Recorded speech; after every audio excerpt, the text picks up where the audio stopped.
Hello, this is Mr. Royks, and what we're going to do today is have a vodcast on the periodic table.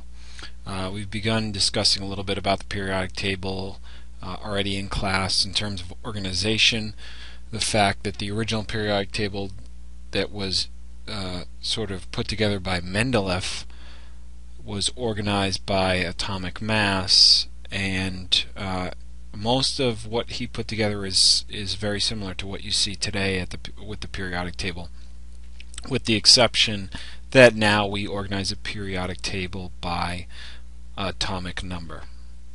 Alright, so let's talk about the categories of elements that are found in the periodic table. There are three types of elements. They include metals, which are located on the left-hand side of the periodic table. Okay, so the metals are inside this red line, and next we have the nonmetals.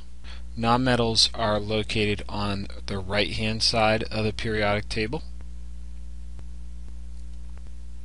And last we have the metalloids, which are located along the stair-step line. So these elements here are our metalloids. So let's talk a little bit about the properties of metals. They are the most abundant elements, and you can see that by just looking at the periodic table. The majority of the elements on the periodic table are metals. They're typically shiny.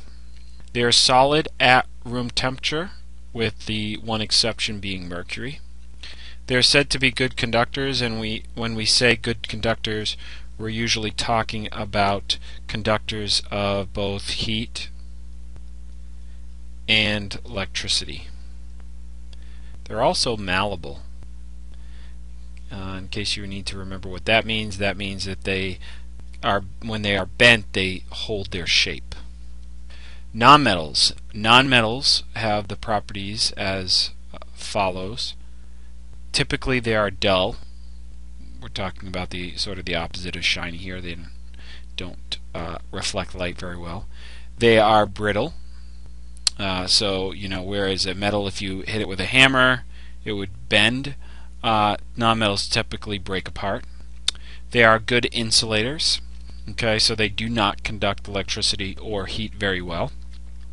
And a lot of the nonmetals you're going to find are actually gases at room temperature. When we talk about states of matter of elements, we're typically referring to them at room temperature. Lastly, the properties of the metalloids. Okay, as we mentioned earlier, the metalloids are found along that stair-step line. So there's our stair-step line. Metalloids are semiconductors. So when you're using your electronic devices, most of your electronic devices use metalloids to make those connections. They also, you can sort of tell the fact that they fall in between the metals and the nonmetals on the periodic table. They do share properties with metals and nonmetals.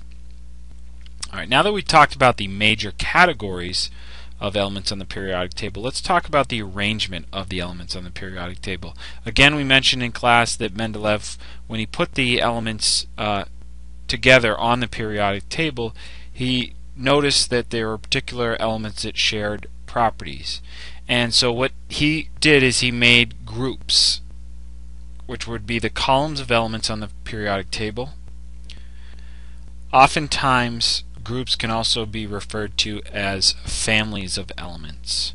So just be prepared if you happen to see something mentioned, families of elements. They share similar properties. So sometimes they share chemical properties, sometimes they share physical properties, and sometimes they might share both chemical and physical properties. The other way the periodic table is organized is it's also organized into periods. Periods are the vertical rows in the periodic table. Okay, each period increases in atomic number from left to right. That should say, sorry, a little typo there. Left to right. And they have repeating properties. So at the beginning of each period, okay, of the periodic table, we have a highly reactive metal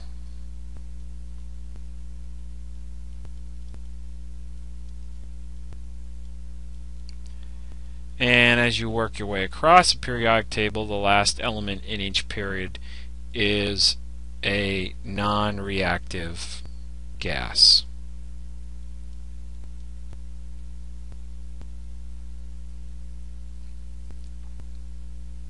Okay. So now that we've talked about the general organization of groups and periods, let's get into some of the specific, some of the specific groupings within the periodic table. The first group we're going to look at is the alkali metals. Okay, they are the first column of the periodic table. They include the elements lithium, sodium, potassium, rubidium, cesium, and francium. As you have seen already, we have looked a little bit at sodium and potassium in class and how reactive they are. They are highly reactive metals, and how they react with both air and water. Also, from the demo, we showed you that they are very low density metals and are quite soft metals. You know, to be cut with a plastic knife or plastic ruler in some of the classes shows you that they're pretty soft. The second column of the periodic table are called the alkaline earth metals. They are also reactive metals, but they are not as reactive as the alkali metals, and as well they are fairly soft metals. The metals include beryllium, magnesium, calcium, strontium, barium, and radium. The next big grouping that we're going to look at in the periodic table are the halogens, and the halogens are the column that is located second from last on the periodic table. The halogens consist mainly of reactive nonmetals, and most are gases at room temperature. The halogens consist of fluorine, chlorine, bromine, iodine, and astatine. And the very last group we're going to look at today is the last column of the periodic table, and these are the noble gases. The noble gases are a group of non-reactive elements, and obviously, as the name states, they are gases. Noble gases consist of helium, neon, argon, krypton, xenon, and radon. So that is the end of our vodcast on the periodic table. In this last slide, I included a link to a website called Periodic Videos, which is published by the University of Nottingham in England.